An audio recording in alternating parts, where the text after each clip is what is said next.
Welcome to PreDAC 2021. I'm your host, Barrington Miller from the Canadian Security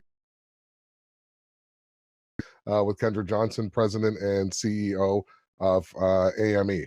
Now, in our audience, please, we encourage you to ask questions. Use the chat feature. It's available on the right-hand side. Send direct questions, especially to our panelists and our companies, and as well as our wonderful sponsors. Speaking of sponsors, who are they? MNP, DSA Corporate Services, Morelli Support Services, Capital Transfer, Vested.ca, and OCI Groups. Let's see. Today, now we have, because we're starting a little bit late, I'm just going to jump right into it. Fred Pletcher, partner, Borden Ladner Gervais, is leading their firm's mining group, as well as the shareholder activism practice. He's out of the Vancouver office and is the national leader. Like I just said, he advises public companies, board of directors, special committees, and underwriters in connection with a broad range of transactions and issues, including mergers and acquisitions, corporate finance, shareholder activism, corporate governance, continuous disclosure, etc., etc. He's recognized as a leading lawyer in these areas by the foremost international and national legal ranking publications, and in 2020 was ranked among Canada's top 10 M&A lawyers by Deal Site. Basically, Fred's a big deal, and we are lucky to have him. Fred has assembled a wonderful team to join him today.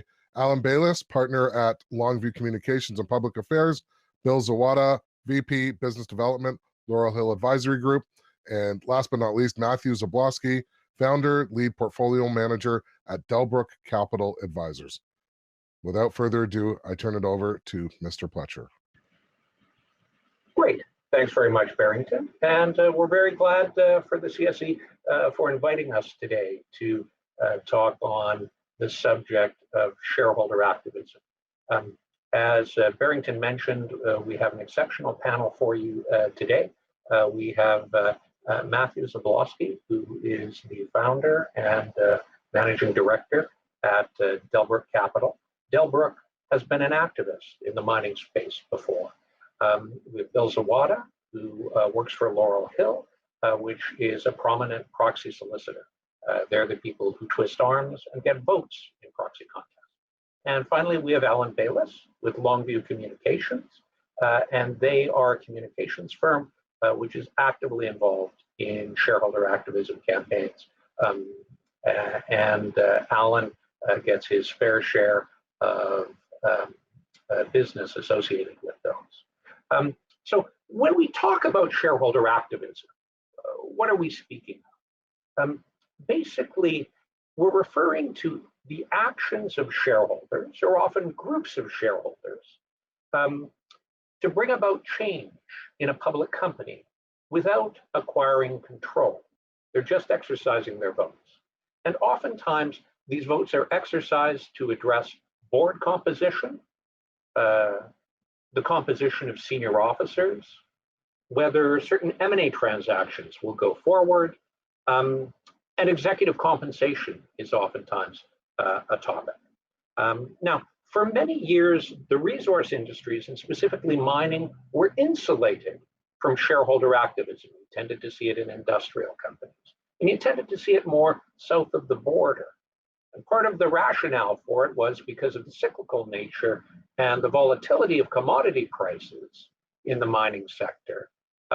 It tended to drive away professional activists on the basis that it wasn't worth it for them to build up a shareholder position, get to know other significant investors over a 6-month period before launching an activist campaign if a small swing commodity price could rewrite their entire investment thesis.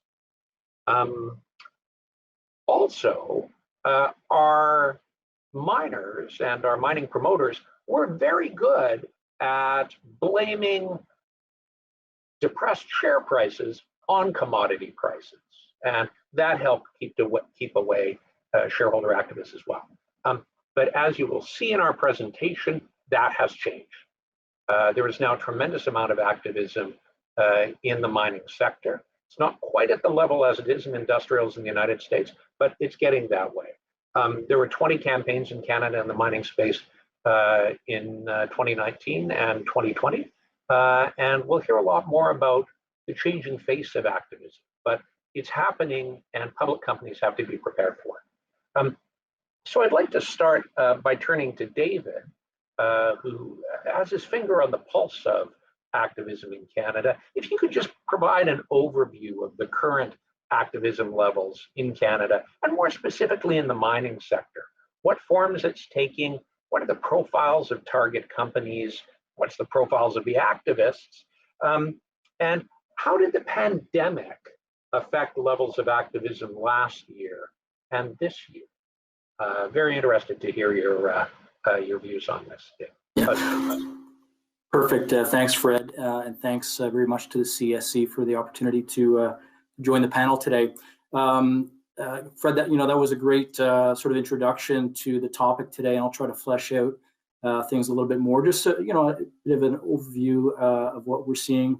Obviously, most people, when they think about activism, they think about board-related activism, and there's been no shortage of that. Some of the more prominent campaigns in the last 2 or so years, Detour Gold, Hudbay Minerals, Guyana Goldfields, more recently Turquoise Hill Resources, and GT Gold. We've seen about, in each of the last 5 years, about 10 to 15 board fights per year, and that those numbers may not seem that big, but those are really just the ones that sort of went the distance in terms of, active solicitation by one or both sides. So when you account for the fact that, a lot of activist activities happen, behind the scenes, sort of never break publicly or are settled early in the process, they're probably 2 to 3 times the number of, that you can multiply those, that 10 to 15 by 2 or 3 times each year.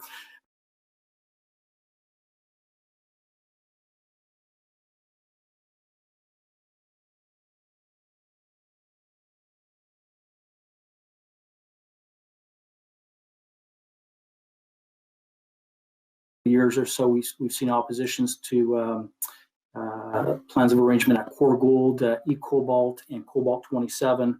Probably one of the most prominent opposition campaign was in respect of the Goldcorp Newmont merger, and you had collectively Paulson, Van Eck, and BCIMC oppose the terms of the transaction, including some change of control payments. But we're also seeing activist demands around, calling for strategic reviews, calling for asset sales, changes in dividend policies, share buybacks, that sort of thing. And last year, Teck Resources was a great example of that in terms of shareholders calling on the company to sell off certain businesses to replace the CEO and to eliminate the dual-class share structure. And obviously, there's other forms of activism, hostile bids, short-selling activism, as well as shareholder proposals. And I could certainly speak to each of those, but in the interest of time, we won't go into detail on that. But in terms of the mining sector, there's good and bad news. The bad news is that we're seeing about 50% of all board-related fights focused on the mining sector. The good news is that mining companies represent roughly about half of all public companies in Canada, and so you're really only getting your sort of fair share, if you will, of activism. The other notable stat is that a lot of the fights are the companies are smaller. Generally, under say $250 million market cap, and this is across all sectors, not just mining. But again, that's reasonably representative of the composition of our capital markets. Who are the activists? Well, basically, everyone is an activist now. We're not really seeing one single profile. Certainly at some of the smaller companies, these do tend to be, first-time activists. They are often individual or groups of, quote-unquote, concerned shareholders that may include founders of the company, current or even former directors and officers, and other retail shareholders. And they often have a significant sort of emotional investment in the company. They're well known to shareholders, and they often have they own a large number of shares, so they could certainly be effective and successful, and often are.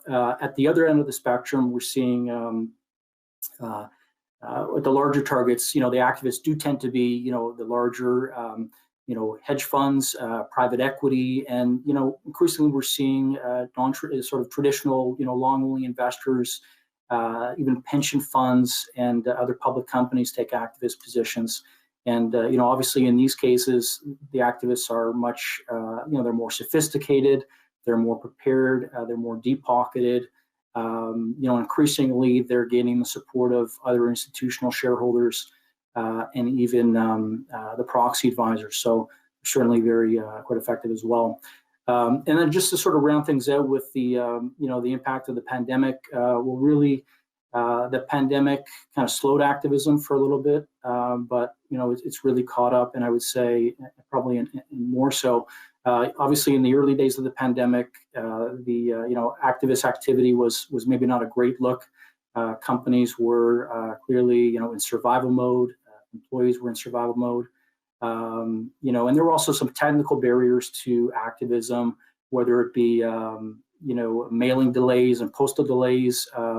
The inability to really meet, for activists to meet with other shareholders in person, like they normally would, to gain support for their positions. And certainly even virtual meetings were a bit of a barrier to would-be activism. So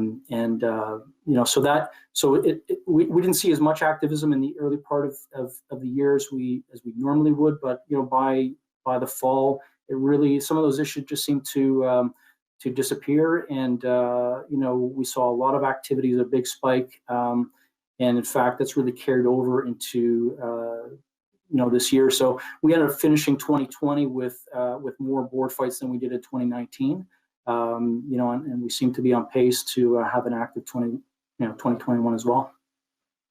Great, thanks for that overview, Bill. That was excellent. Matt, as an investor who's engaged in activism in the mining sector before, what specific examples of performance or activities by mining companies attract your interest and raise your activist hackles? Yeah, thanks, Fred. That's a great question. I think for us, mostly you need to understand the investment process. We have internal target objectives on every company that we invest in, both long and short. But it's basically any activity in our mind that would inhibit the company from reaching its maximum potential. And that may sound a little bit pie in the sky, but in general, we're focused on things like executive compensation, strategic review of operations for companies within the smaller cap world. Is a small cap, 200 million market cap company, spread too thin with too many assets, not able to focus on any one asset. So really, our objective isn't necessarily to, just set a target price and sit back and wait for a stock to get there. In general, what we're looking at is an internal rate of return on the capital that we put at risk for our LPs, and that IRR is time sensitive. So, it's an idea of, how are you maximizing value creation within the company. And then, the engagement from us is, what ideas do we have that would help to achieve that value maximization potentially faster than what the company is actually doing. So, it can be compensation, it can be strategic alternatives within a company, it can be the asset base, it can be the capital structure, but hopefully it's all, a collaborative view between ourselves and the company. And look, 80% of these probably don't make it public. There's a lot of work that goes on in the background, a lot of letters written back and forth, sharing our analysis, sharing our analysts with a company with the idea of creating long-term shareholder value. So the companies won't be receiving a bolt out of the view. There'll be some groundwork prepared before the gloves come off, as it were. Yeah, I mean, there's a stigma that activism is always, you know, a nasty process right from the beginning. The fact is, there's a lot of work that goes in behind the scenes. You know, we keep active equity valuation models of every company that we invest in, and on their peers. You know, our approach has always been to you know, to sit down with a company, either, you know, virtually now or in person, and to have a dialogue as to, you know, where we see the key levers, if you will, to value creation. From there, we generally have discussions. You know, what needs to change for that to occur, or what is the rebuttal from the company as to why these ideas may or may not float with them. Great, thanks for that. That's very insightful, Matthew. So, Alan, one of your mining company clients receives an inbound from Matthew, you know, suggesting some changes that they might consider undertaking. What's the right response for the mining company to a little bit of pressure from an activist? Yes, that's the other side of the coin, and it's a topic that ranges, or I guess the response ranges depending on many factors, including whether you think you can come to an accommodation with the activist or not. And at the start, you should certainly be prepared to meet with the activist. You should try to gather as much intelligence as you can. If possible, avoid making commitments that you wouldn't make to any other shareholder, and assume that anything you say might ultimately be made public if the accommodation does not get reached. So be careful.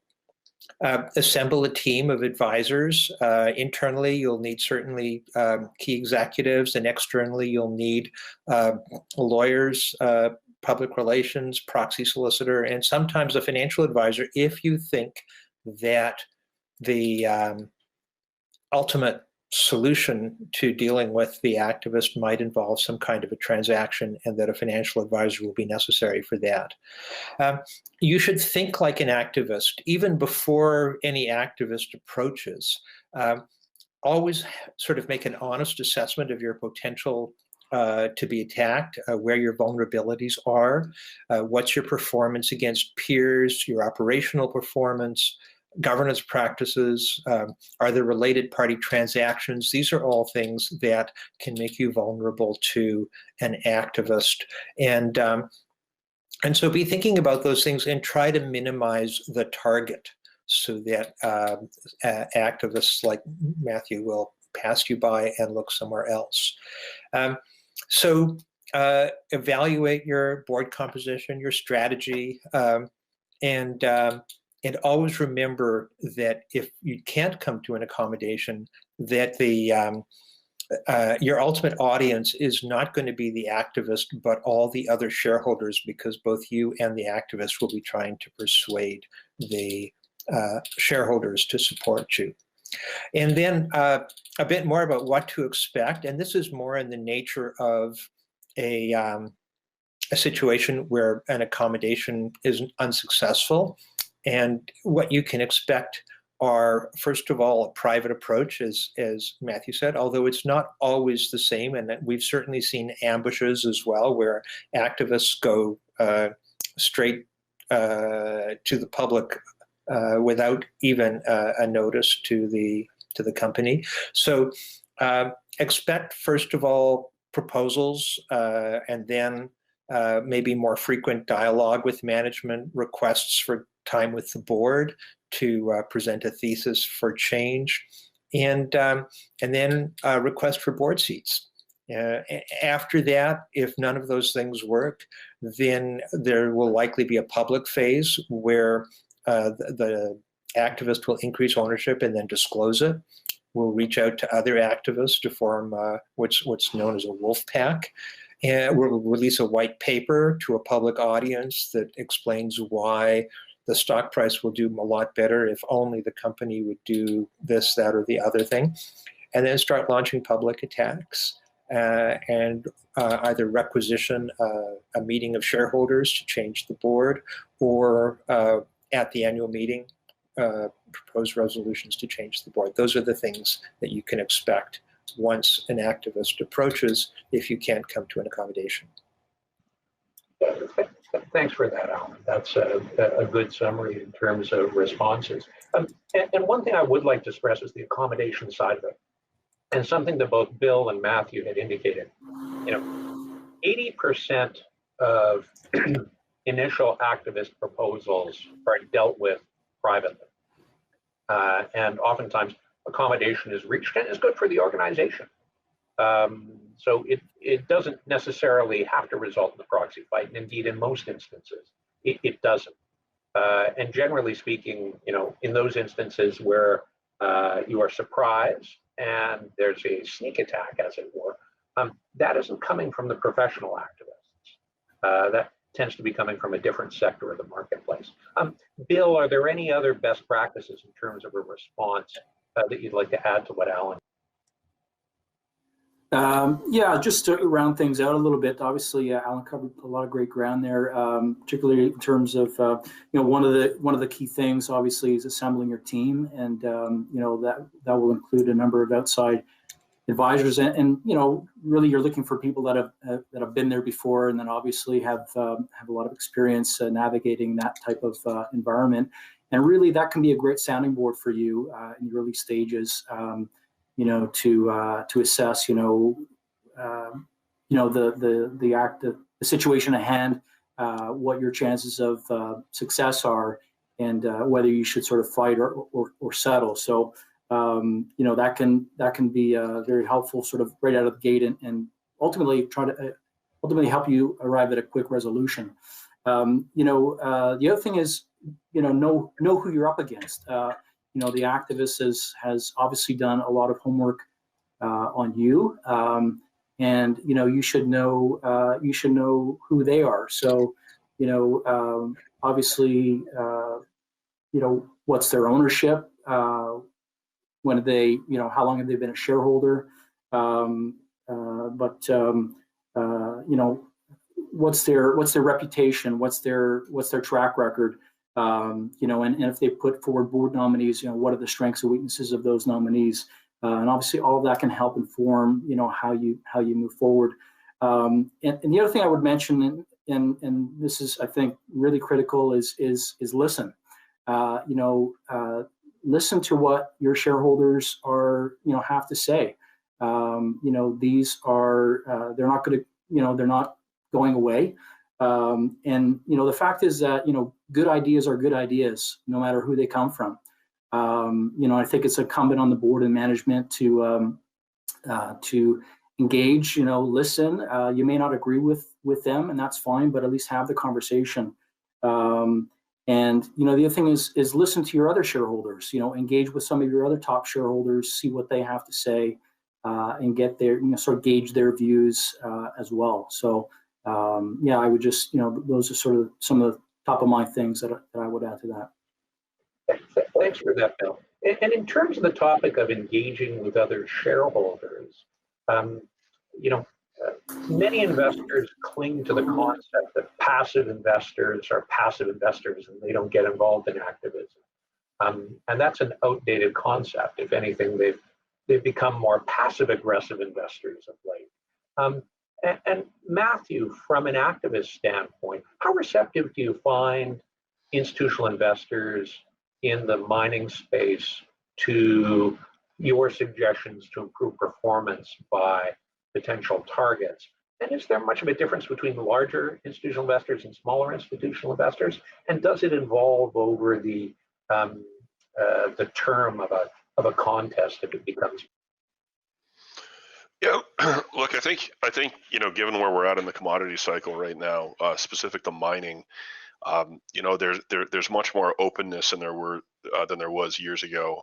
The fact of the matter, if you look at some of the valuations, depending on the subsector, there is so much, value to be created through some of these activist campaigns that the size of the prize, if you will, is bigger than it has been historically. The fact is we're in a bit of a different commodity tape than we were. Institutions have begun to look at this sector a lot more actively than they did 5 or 10 years ago. And quite frankly, you know, the argument for value creation is very strong within the mining space right now.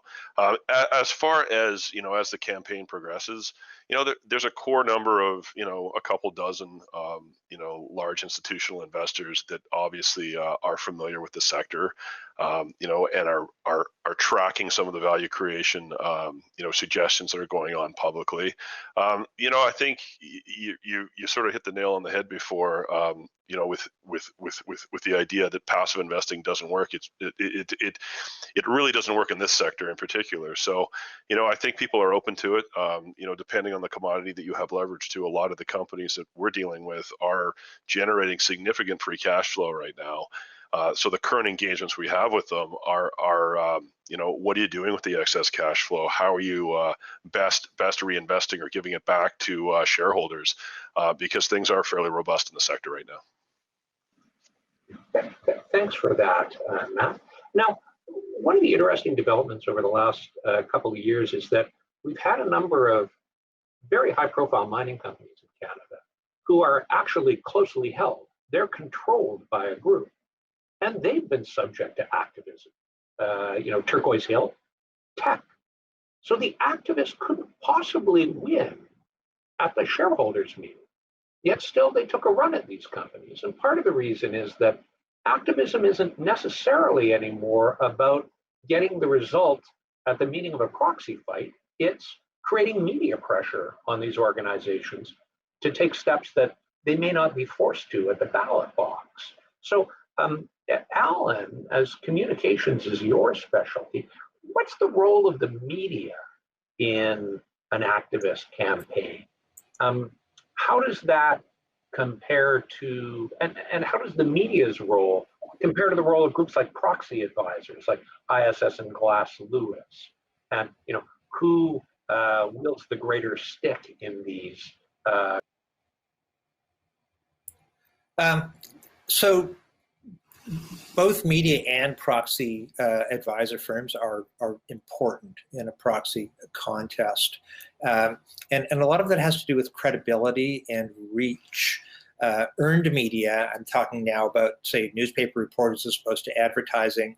Earned media can help you reach your audience and amplify your message so that more people hear it and they hear it louder than if they're just relying on, say, your own news releases. And that same goes for the activist. If you're, I'm assuming that that most of the people here are potential targets as opposed to activists, but the earned media will listen to both sides and likely report on both sides unless it's a very small company. And so the objective, if you're trying to get that media attention, is to prioritize your messages and make them compelling and simple, so that newspaper reporters will be able to use them effectively and maybe use your messages ahead of the messages of your opponent. And then for proxy advisors, they're very important even for companies, small companies with, say, a retail base and few institutional shareholders. The objective of the proxy advisor's business, of course, is to serve their subscribers who will be institutional investors.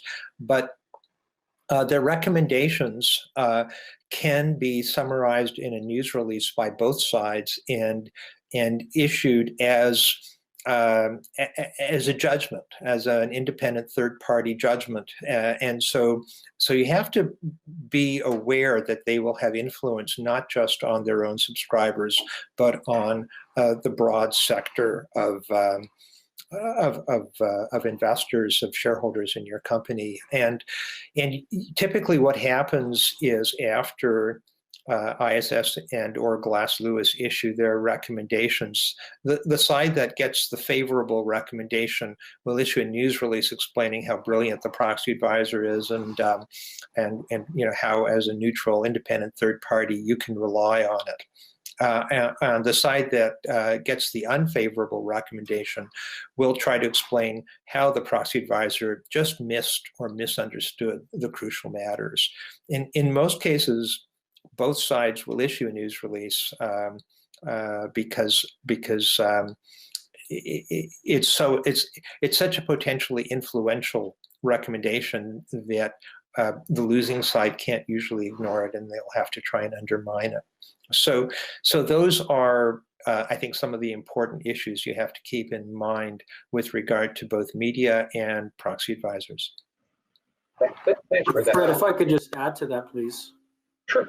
By all means. Yeah, so just in terms of the proxy advisors, we see a fair amount of alignment, when it comes to, routine meetings between the proxy advisors' recommendations and the investor votes, but not so much when it comes to contested items. And certainly, there are plenty of examples of investors going against the proxy advisor recommendation. So yes, they are important, but only to a certain point. We do spend a lot of time working with our clients, in contests to help them prepare for engagement calls with the proxy advisors. Obviously both sides get an opportunity to do that. And, that's important. But as Alan said, win or lose the recommendation, both sides will come out and try to spin it, a certain way. But, in terms of the actual shareholders, I don't think the proxy advisors are a substitute for good engagement. I think you still should be engaging directly with those shareholders to win them over. And ultimately, if the proxy advisors, support you, then all the better. But you certainly should be undertaking that effort. And of course, as Alan said, the recommendations can also be leveraged with the retail base through press releases and such. So so they certainly are still important, but shareholder engagement is also critical. Yeah, and I'll just add one more thing. Thanks, Bill. And that is that sometimes there's a split decision. ISS will go one way.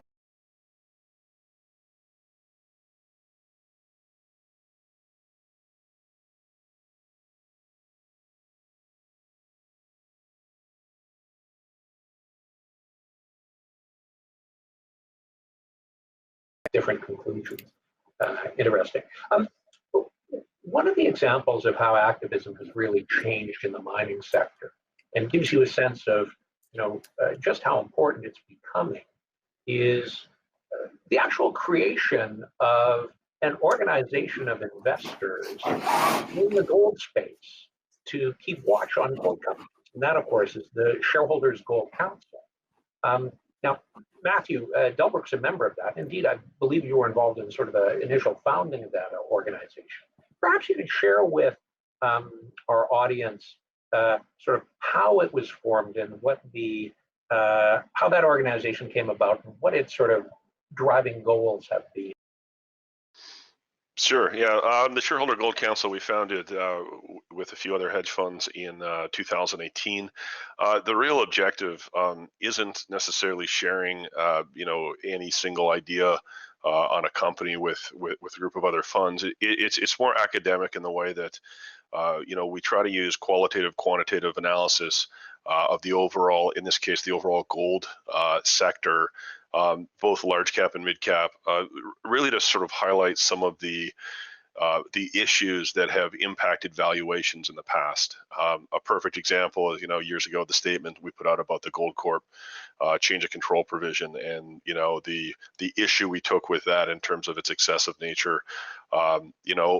Things that we've done have been, white papers on say on pay, or white papers on efficient M&A in the space. So the idea really, from a high level, I won't say academic, but it's really to highlight some of the issues that, I think right now we're up to 14 or 16 institutions globally that are on the council.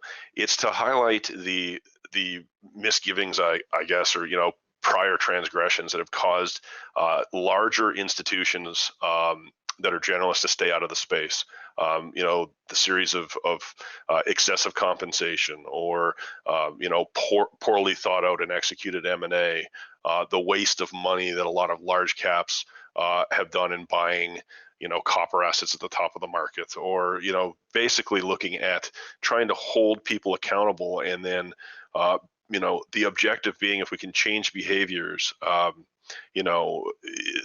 ultimately benefits the space, and hopefully benefits multiples in the space. We've written recently on zero premium mergers and the savings that would occur simply from wiping out the G&A line at all of these variety of different companies with excessive C-suite compensation. So it really is taking an overarching sector to look and focusing on the value creation levers that we think boards should be looking at to create long-term sustainable sector that institutions can invest in. And are you finding that mining executives are paying attention to your publications and your white paper?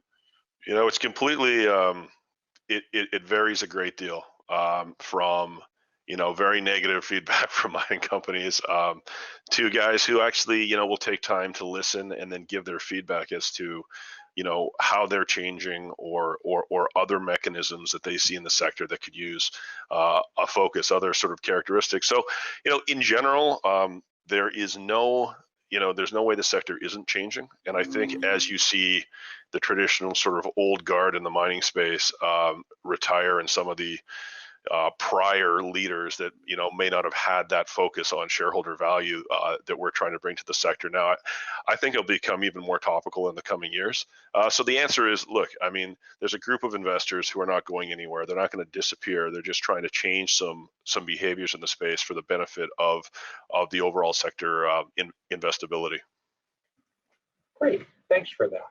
And Bill, in terms of the shareholder activism that makes it into the realm of public and proxy fights, what's the impact of the Shareholders Gold Council been on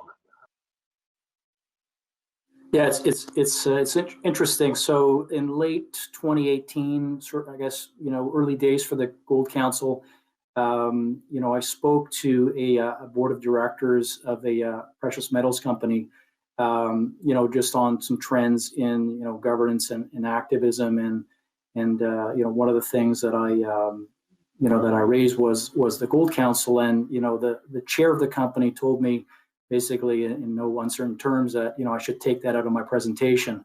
He didn't want to hear about it. We had a good conversation about it, but at the end of the day, these are often some of your top shareholders, and you need to be paying attention. I think the most recent report by the council, around corporate governance practices, compensation, shareholder engagement concerns, was also, there were signatories that were non-members, including, CI, Franklin, McKenzie, Sprott, and Van Eck. And so, these often account for, a number of your top shareholders. And I would just add, the other thing is that, these issues are not sort of being raised in a vacuum, right? ESG concerns, compensation concerns, these issues have never been as important as they are today across all sectors and industries. I think the message is ignore Mr. Paulson at your peril. So one of the questions I often get from clients in the mining space is, can you give me a silver bullet that will put an end to this? Surely there must be some amendment we can make to our articles that will, make the shareholder activists go away. And the answer that I invariably give my clients is, there is no such golden bullet. The best you're going to be able to do is an advance notice policy, so you don't get jumped from by a nomination at the floor. But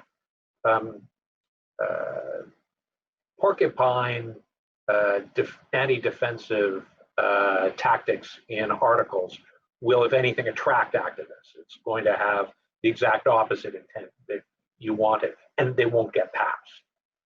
You have to do other things to inoculate yourself against activism. I guess, Alan, the question for you is it really just good performance and good governance that's the best vaccine against activism these days? So I think the answer is that they are good vaccines, but they're not 100% effective. Most of the time, activists will target underperformers because, among other things, they know that shareholders of underperformers will be dissatisfied and perhaps ready to embrace a new approach. But even outperformers can become targets in certain circumstances. So, for example, right now we're advising a Vancouver mining company in a proxy fight, and their shares are up by 400% over the last few years. And that hasn't stopped the activists because there are other issues that the activists see that are more important. And similarly with good governance is effective, but not 100% effective. There are always things that an activist can find to complain about. But you should be careful if there are practices that you have that will make you vulnerable, like, for example, related party transactions, which I think are quite common, especially among smaller mining companies. And activists will find a way to make those harder for shareholders to support than if you just have passive investors who maybe don't pay such close attention to the details of your management information circular. And in terms of the quality of nominees when we're talking about a board fight, there's been a bit of a sea change. 15, 20 years ago, white shoe directors would never participate with activists. Today, Waterton can get Peter Kukielski as a nominee for Hudbay, and they can attract incredibly, talented persons. So I guess the question is, does the quality of director influence the contest, or is it the broader strategic issue that investors are going to focus on rather than the personalities involved? Well, it's one of those both, I think, both are true. Certainly the quality of the nominees and their track records are really, really important. If an activist can bring forward a potential CEO who has a really good reputation in the industry, then that will certainly add credibility to the activist's position. So we find that that the individual track records of the nominees and of the board members can make quite a difference in terms of the outcomes. And so one of the objectives, once you have a proxy fight underway, is to find ways to show that your side as individuals are better than the nominees put forward by the other side. And that's an issue separate from the strategic arguments that you might make to show that your strategy is better and that your performance is better than or could be better if changes are made. So one thing to be aware of then, if you're involved in a proxy fight, either as a director or as a nominee for an activist, is that your track record will be searched and your opponents will try to find past weaknesses that might not have gotten a lot of notice in the past, but will all of a sudden become more important. And so, for example, there are occasionally directors, especially with smaller high-risk companies, that have a corporate bankruptcy in their background or a cease trade order for a company that where things didn't pan out. And in the normal course of disclosure, those would slide by unnoticed in the dense language of a management information circular. But in a proxy fight, all of a sudden, these could be headlines in news releases or other channels that force people to pay attention.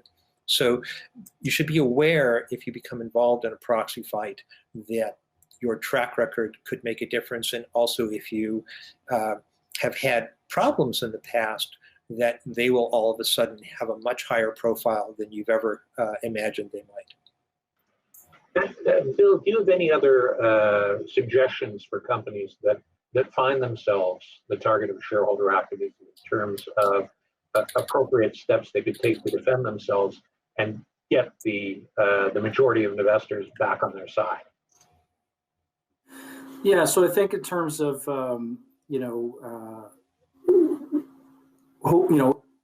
before you get to the point where where you're in that activist situation, you're doing the you're doing things like what's already been referenced is the governance assessment, looking at your vulnerabilities, and sort of thinking like the activists, as someone else has already mentioned.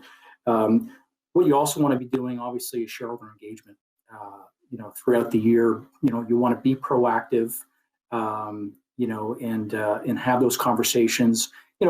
Try to understand what your shareholders are thinking about, what their concerns are, and how you can provide them with more information and better disclosure. The other thing I think companies should be thinking about is shareholder monitoring. Keeping track of who's buying their stock, who's who's buying and selling, and watching for known activists. And obviously that's not a perfect science. We know that there's not full transparency on that, but certainly there are lots of tools that can help get you to that point. The other thing I would say, particularly for this audience, I think is that retail shareholders, which may tend to be large parts of the shareholder base, is don't forget about them. We tend to spend a lot of time on the institutional shareholders, but retail shareholders obviously they do tend to defer to management, give them the benefit of the doubt. But we have seen, and there's no better example of what in terms of what we've seen as with GameStop, is that they can be emotionally driven, and they can sort of move in lockstep. So you want to try to find ways to engage with that constituent, and hopefully when you really need their support, they're going to have your back. Let's give Matt the final word here. Now, Matt, proxy contests, which are activism when negotiations don't work, are expensive, they're reputationally damaging, and the costs accelerate as you get closer to the meeting. Even after a contest has gone public, are activists still willing to bury the hatchet and come to an accommodation, even in an instance where you've entered into the proxy fight arena? Or is there a point in time at which there's a point of no return for a company when it comes to reaching a settlement? Look, I think we're open. People should generally be open to settling on reasonable terms. You're right; they do get more expensive as the process goes on. I mean, our experience really has been to attempt, anyways, to keep a dialogue open with a board.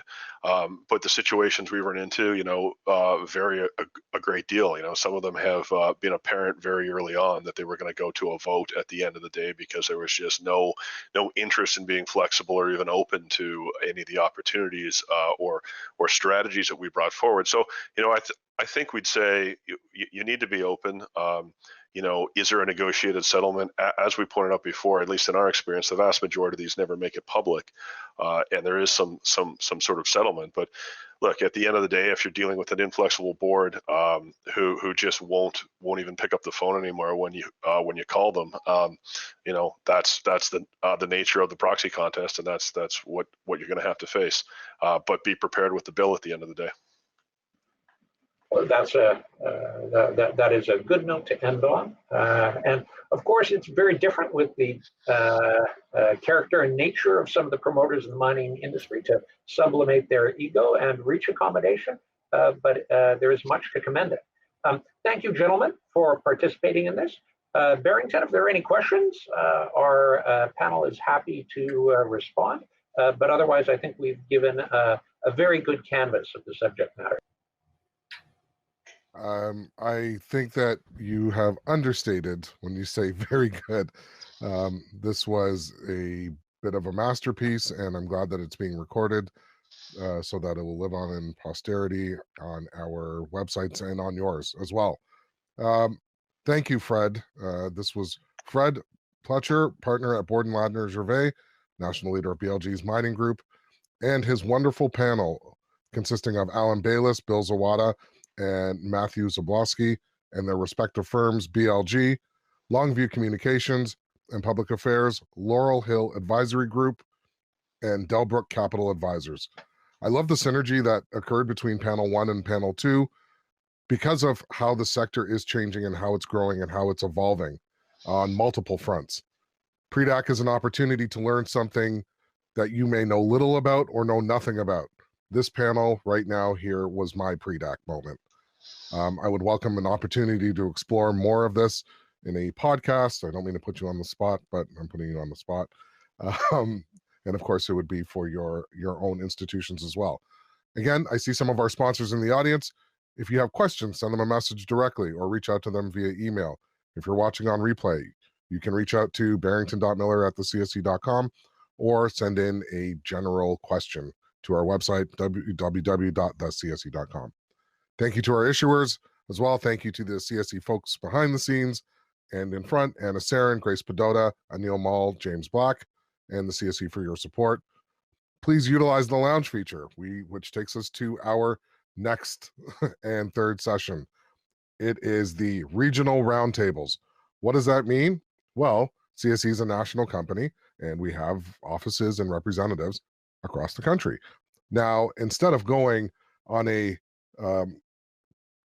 coast-to-coast tour, you can go on a virtual room-to-virtual room tour, not only with the CSE, but also you can stop by and see some of our sponsor tables as well. Who are our sponsors? Great question. MNP, DSA Corporate Services, Morelli Support Services, Capital Transfer Agency, Vested.ca, and OCI Groups. And with that, I will see you in the lounge. Thank you, Fred. Thank you to our audience, and thank you to our viewers and listeners.